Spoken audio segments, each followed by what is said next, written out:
श्री स्वामी समर्थ। नमस्कार सर्वांना, अनुष्का किचन रेसिपीमध्ये तुम्हा सर्वांचे खूप खूप स्वागत।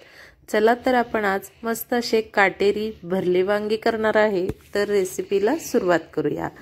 तर मी इथे 5 ते 6 काटेरी वांगे घेतलेले आहेत। तर मी यामधले जेवढे लागल तेवढेच करणार आहे। तर अशा प्रकारे मी कात्रीच्या सहाय्याने याचे देठ काढून आणि साइडच्या शिरा काढून घेतल्या आणि चाकूने आता याला आपण कट करून घेऊयात। तर अशा प्रकारे मी हे वांगे कट करून घेतले, सगळे देठ काढून याच्या शिरा काढून घेतल्या।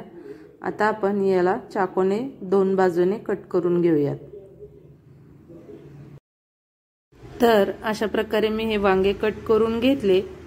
आता आपण एका बाउल मध्ये पाणी घेऊन हे वांगे आता बाकीची तयारी करेपर्यंत यामध्ये टाकायचे आहेत। तर मी इथे थोडंसं मीठ टाकलेलं आहे, अगदी पाव चमचा, म्हणजे की वांगे एकदम स्वच्छ असे होतात आणि मिठामुळे वांगे अजिबात काळे पडत नाही, यामुळे मी इथे पाण्यात थोडंसं मीठ घातलंय। तर आता आपण पुढची तयारी करूया, तोपर्यंत हे असेच झाकून ठेवायचे आहेत। तर सर्वात अगोदर आपण वाटण करून घेऊयात। तर इथे मी मिक्सरचं भांडं घेऊन त्यामध्ये अर्धी वाटी सुकं खोबरं घेतलं, त्यामध्ये 1 इंच आलं घातलं, 10 ते 15 लसूण पाकळ्या घातल्या, भरपूर अशी कोथिंबीर घातली आणि याचं मस्त असं दरदरीत वाटण करून घेतलं। आता आपण हे वाटण साईडला ठेवून आता इथे मी एक छोट्या साईजचा टोमॅटो घेतलेला आहे आणि मीडियम साईजचा कांदा। तर आता आपण काय करायचंय, यातला अर्धच टोमॅटो वापरायचा आहे, अर्ध टोमॅटो तसंच ठेवायचं आहे। खूप जास्त घालायचं नाहीये, खूप जास्त घातलं तर भाजी आंबट होईल यामुळे। तर आता मी हे टोमॅटो असं बारीक कट करून घेतलं। आता आपण हा कांदा बारीक कट करून घ्यायचा आहे आणि कांदा आपल्याला एका वाटीमध्ये काढून ठेवायचा आणि वांग्याला फोडणी देतो त्यावेळेस आपण कांदा टाकायचा आहे फोडणीला। तर आता कांदाही छान असा चिरून झालेला आहे।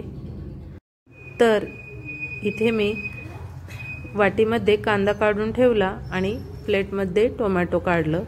तर आता आपल्याला मसाले घ्यायचे आहेत। तर इथे मी भरपूर अशी कोथिंबीर, 1 वाटी भाजलेला शेंगदाण्याचं कूट आणि 1 चमचा लाल मिरची पावडर, 1.5 चमचा काळं तिखट, अर्धा चमचा हळद आणि आता 2 चमचे धना पावडर आणि छोटा चमचा गरम मसाला। आता यानंतर इथे मी कांदा लसूण मसाला घेतलेला आहे 2 चमचे। आता चवीपुरतं मीठ घालायचं आणि सर्वात पहिले हिरवं वाटण करून ठेवलेलं आहे ते वाटण 2 चमचे घालायचं। मी इथे मोठ्या साईजचे 2 चमचे हे वाटण वापरलेलं आहे। तर आता आपलं हे सगळे मसाले काढून झालेले आहेत।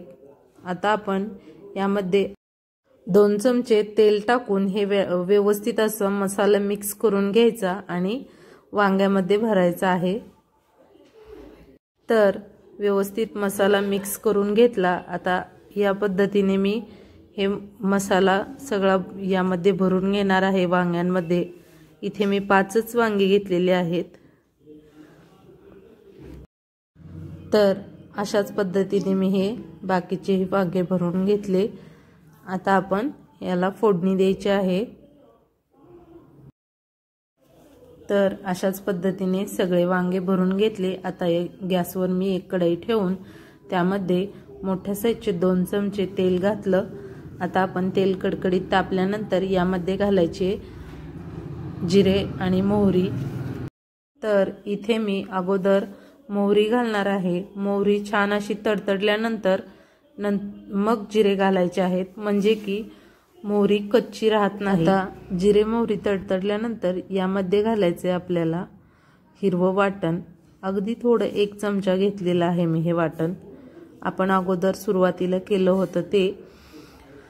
आता वाटण टाकल्यानंतर मी लगेच कांदा टाकून घेतला आणि हे 2 ते 3 मिनिट आपल्याला मीडियम फ्लेमवर परतून घ्यायचं आहे।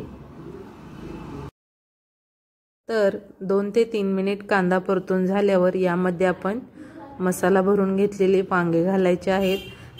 आता हे वांगे आपल्याला मस्त असे परतून घ्यायचे आहेत।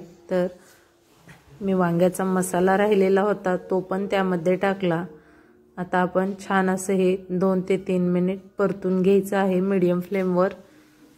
एकदम मस्त आणि टेस्टी वांग होतं, तुम्ही या पद्धतीने नक्की करून पहा। तर आता मी इथे झाकण ठेवून एक वाफ घेणार आहे वांगे परतल्यानंतर आणि त्याच्यावरतीच मी 1-1.5 ग्लास पाणी टाकलेलं आहे। खूप जास्त आपल्याला रस्सा करायचा नाहीये, अगदी दाटसर रस्सा करायचा आहे, त्यामुळे मी 1.5 ग्लास पाणी टाकलेलं आहे। तर 3 ते 4 मिनिटांनंतर मी वांगे छान असे वाफलून घेतले।